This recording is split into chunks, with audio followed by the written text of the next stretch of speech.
Okay, hello everyone. Welcome to my YouTube channel. So in today's lesson, pag-uusapan natin ang cycle.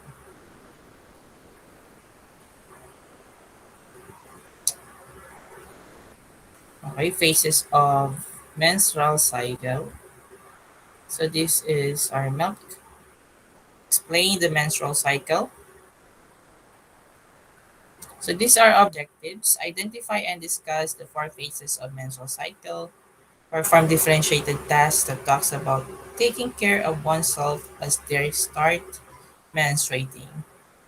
Give ways on taking care of your reproductive organs. So this is signs of puberty in boys and girls, di ba?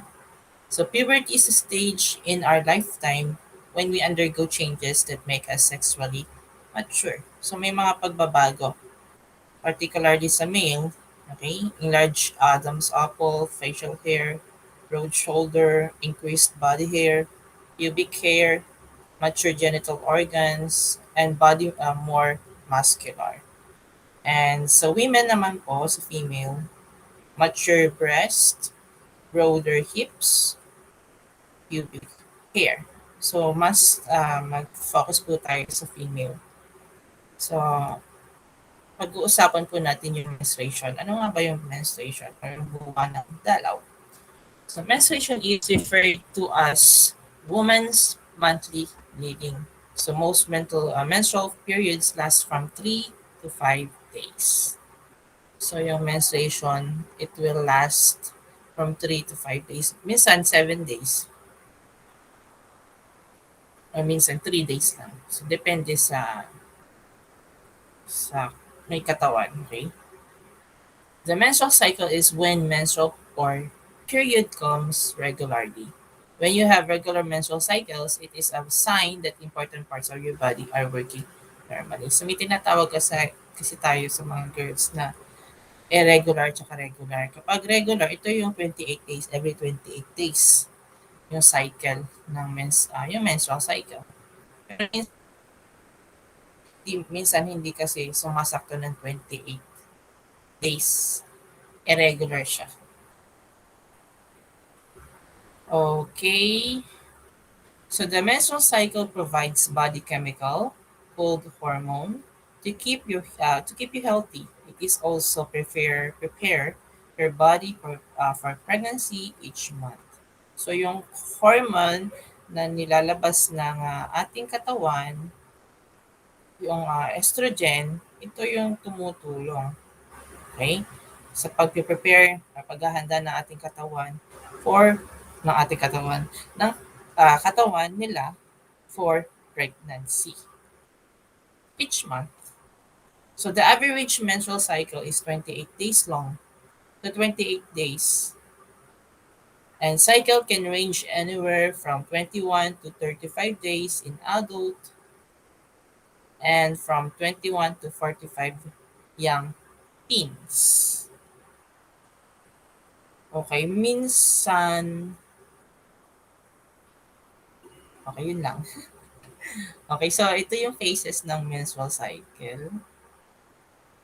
So the entire duration of menstrual cycle can be divided into four main phases.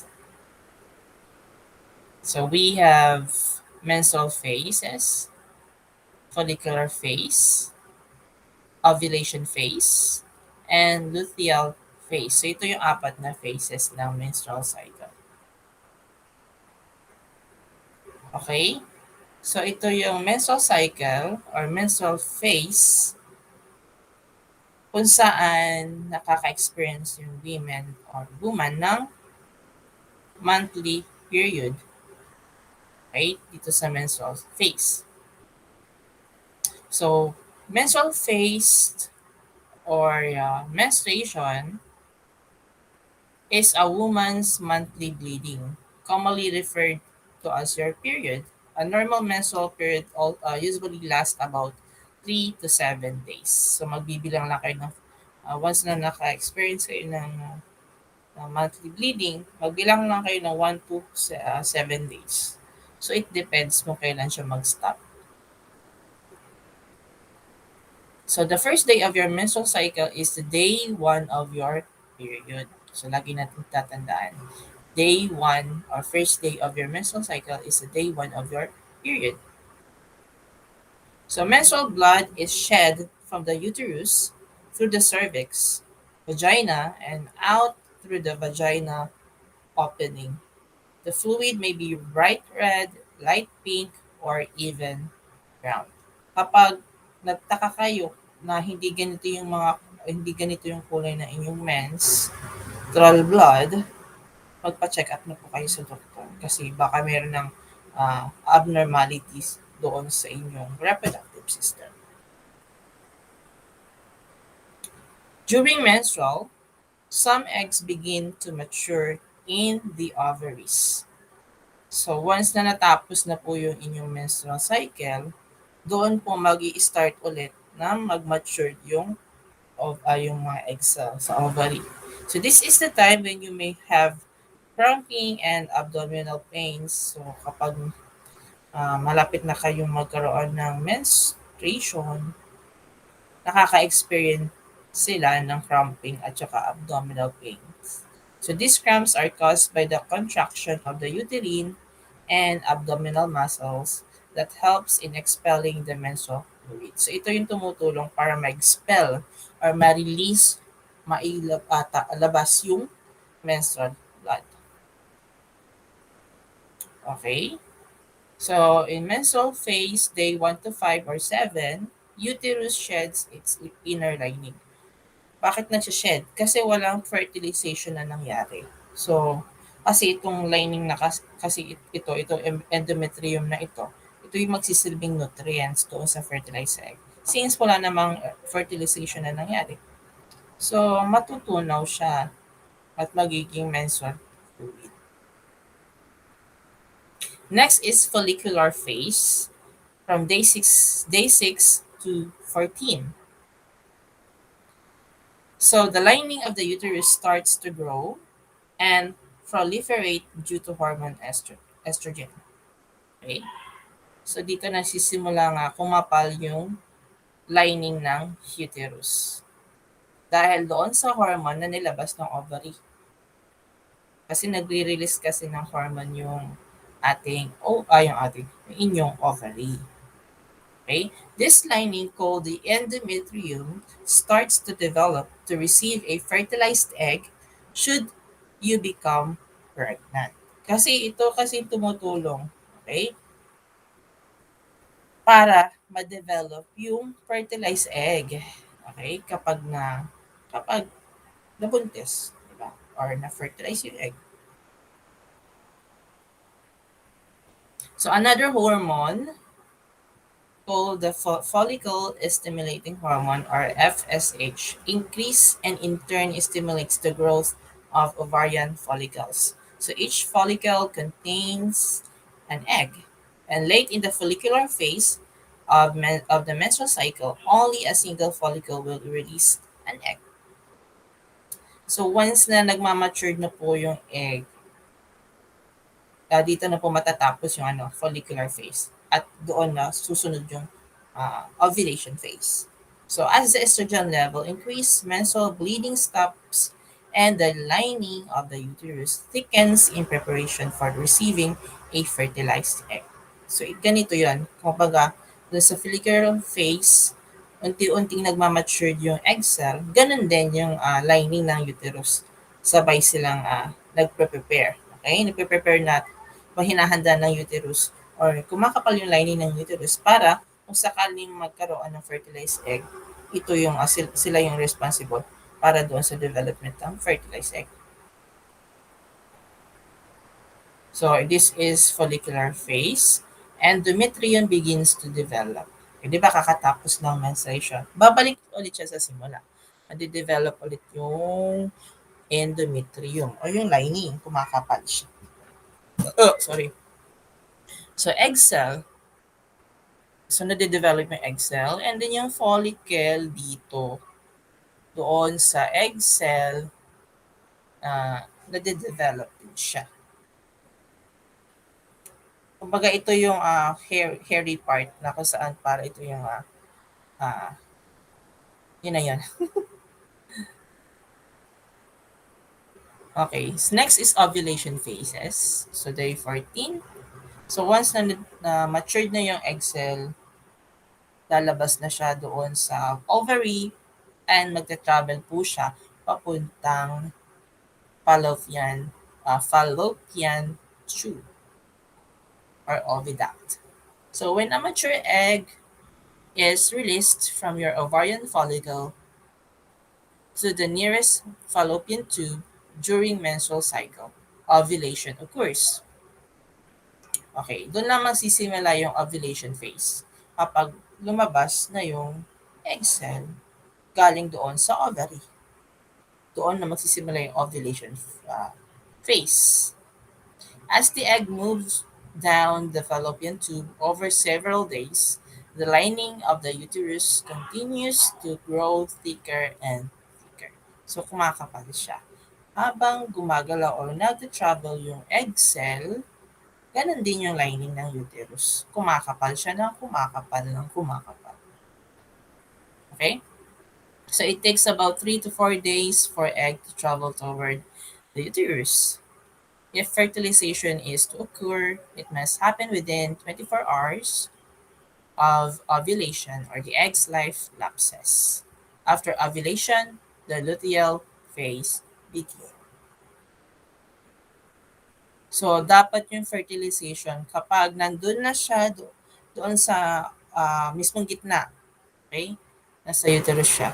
So, fertilization must happen within 24 hours of ovulation or the egg's life. Yun lang yung buhay ng egg.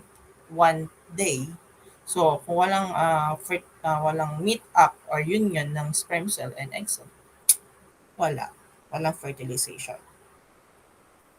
Okay? So, dito kumakapal yung lining ng uterus at yung egg cell na matured ay nagsisimula na mag-travel dito sa fallopian tube papunta dito sa gitna. At dito na magsisimula yung luteal phase. Okay, the luteal phase. After ovulation occurs, the follicle develops into a hormone producing a structure called the corpus luteum. The corpus luteum is a yellow structure in the ovary that produces estrogen and large amount of progesterone. So this is the hormone signals the uterus to thicken. The walls of the uterus thicken with many blood vessels to provide nutrients for the coming baby if in case a sperm fertilized the egg. So kung ma-fertilize yung egg, so magpo-produce yung follicle na yan o yung nasa loob ng ovary ng hormone para doon sa fertilized egg. So if the egg cell is not fertilized, the thickening of the uterus breaks down and comes out of the body through menstruation. So kung walang fertilization, yun, babalik tayo dun sa menstrual phase. Pero kung may fertilization yan, so yung menstrual cycle, matitigil yan at yun na yung development ng baby na ang aasikasuhin noong female reproductive system sa uterus. So for females who have normal periods, the cycle is repeated every 4 weeks or 28 days kung normal periods. Pero kung irregular, hindi na-meet yung 28 days, minsan 30 days, mga ganong days, hindi siya 28 days kapag irregular. Paiba-iba ng days or cycle, yung cycle. So this is dun sa mga regular menstrual cycle. So first day to 6th day, yan. Diyan natatapos yung menstrual phase. And then 7th to 10th day, yung lining ng uterus ay kumakapal ulit. And 11 to 18, mature egg released from ovary. At kung mas kumakapal po yung lining. ng uterus. If egg dies, if not fertilized, the uterus lining continues to thicken. Okay? Kapag fertilized. If not, mamamatay yung, yung egg at madidissolve siya kasama nung menstrual fluid palabas ng cervix.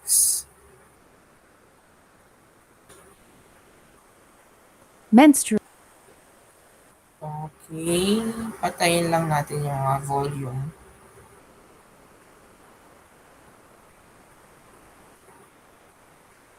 Okay, so ito yung menstruation. Pakita ko lang kung paano siya, ah, yung cycle. So, pili lang tayo dito. Okay, ito po yung ano, yan, kumakapal po.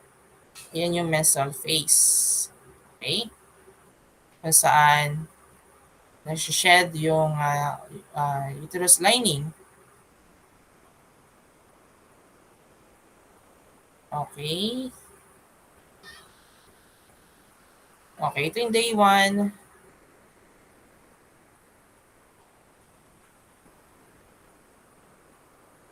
So, yan. So, ito yung menstrual phase. So, it took or it take 7 days para matapos yung menstrual phase. Okay? Then, back to ano na naman, uh, dito magre-reproduce ulit na ng egg cell at hihintayin lang na maging matured yung egg cell. Yung tinatawag nating follicular phase. Pag ovulation phase naman, once na mature na yung egg cell, lalabas po siya sa ovary, travel siya papuntang uterus, dadaan siya sa fallopian tube. At the same time, kumakapal yung uterus lining. Dahil ito sa nire-release na hormone ng ovary, yung estrogen. Okay? Pagkatapos niyan, kung hindi na fertilized dun sa luteal phase, babalik ulit sa menstrual cycle. Nasa menstrual phase. Ang gulo ko. So, dun sa menstrual phase, kung hindi siya na-fertilize, babalik ulit siya sa menstrual phase. At yun, paikot-ikot lang yung cycle. Paulit-ulit lang. Okay? So, tandaan natin, menstrual phase, follicular phase, ovulation phase, and luteal phase. So, how fertilization take place? When a sperm cell unites with an ovum, the ovum becomes fertilized and a new life begins. Okay, inom tayo.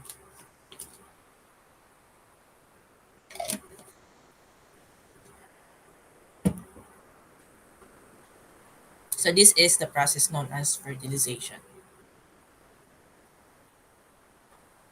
Okay, for girls, how do you observe personal hygiene during your menstrual period? And for boys, how should you treat girls when you know they have their period? So ito yung tanong natin. So, lagay nyo lang yung sagot nyo sa comment box. Share nyo po ang sagot nyo. So, these are problems that occur during menstrual cycle or menstruation. First is premenstrual stress or PMS. Ano ba ito? Then, next is dysmenorrhea, amenorrhea. So, first is premenstrual stress or PMS.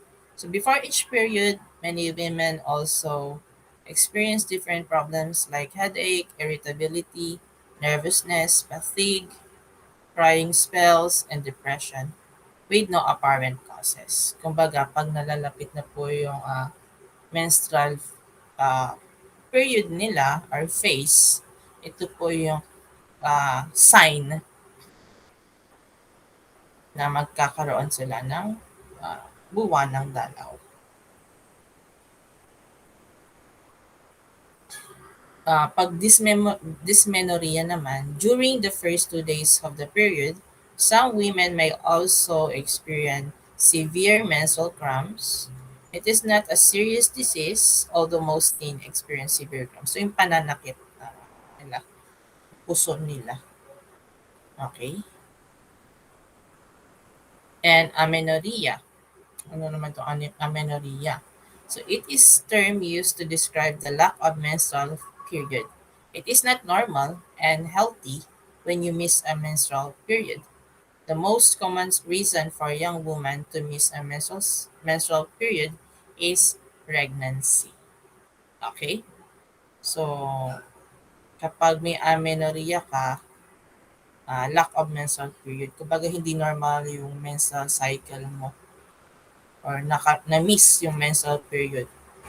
Isa lang din ang reason nito, pregnant ka or may abnormality doon sa iyong reproductive system. There are other reason. Meron ding ibang reason. It can be emotional stress, weight loss, or abnormal hormonal balance. Okay, so this is your task. Why do we need to take care of yourself? Ano pala? Why do you need to take care of yourself as soon as you start menstruating? To answer this question, choose one from options below. Compose a poem, write a letter to a friend, create a slogan, create a song. Okay, thank you for listening. Thank you po for listening. See you in my next video. Bye-bye.